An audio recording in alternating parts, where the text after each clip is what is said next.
我现在呢是在北京首都机场，那在我身后大家看到的整装列队的，就是即将要出发前往土耳其开展国际救援的中国救援队的队员。那这个队伍呢，一行一共是有82个人，他们呢一共会携带4只的搜救犬。要特别跟大家说一下，大家通过观察他们的服装会发现，其实这样的一支队伍呢，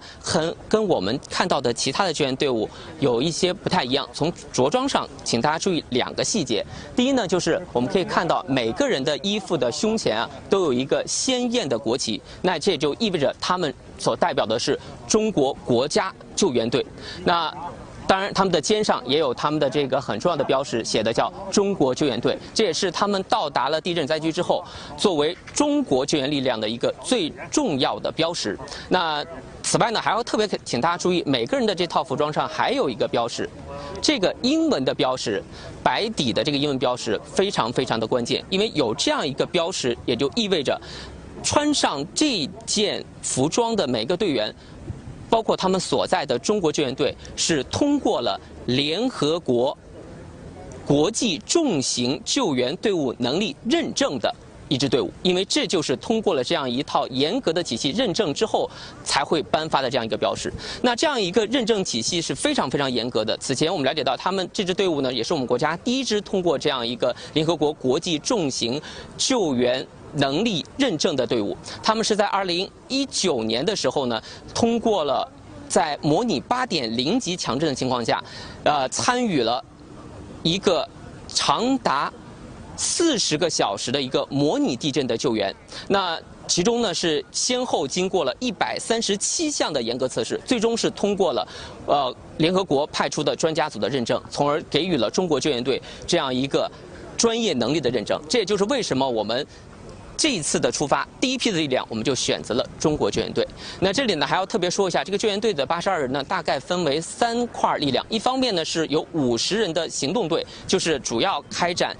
这个震后废墟的这种破拆进行人员的搜救任务的行动队。第二呢，还包括了10人组成的这样的医疗救助队，他们呢可以在地震现场进行紧急的包扎，包括一些基本的这种生命安全的处置工作。那还有10人呢是这个后勤保障队，因为我们说这样一支专业的队伍到达灾区之后，他们的保障也是非常的关键。那我们也是准备了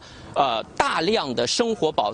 障的物资。那这里呢，我们来请我们的镜头跟着我走。那在这样的一个队伍的对面，我们可以看到哈，待会儿呢就旁边的这个大门呢就会有他们携带的一共有21吨重的各种各样的专业救援的装备，包括生活保障的物资，都将通过这个大门进入停机坪，然后最终运抵到飞机之上。那这个物资里边跟大家简单说明的是，这里边的救援装备是非常的专业。那像生命搜救装备啊，就至少携带了3种，包括像雷达的生命探测仪、视频的这样的一个搜索仪，还有声音的这样一个生命的搜索仪。应该说，这既是我们国家的这样一个最先进的各种搜救设备的一个大成，同时也是我们国家应急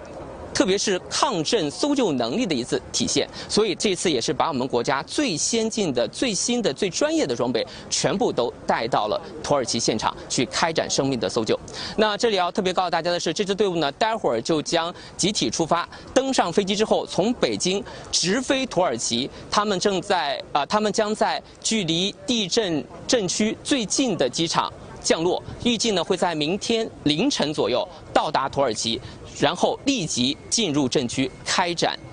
地震的救援工作。我们也会随时的关注这一支救援队的相关情况。现场的情况就是这样，王岩。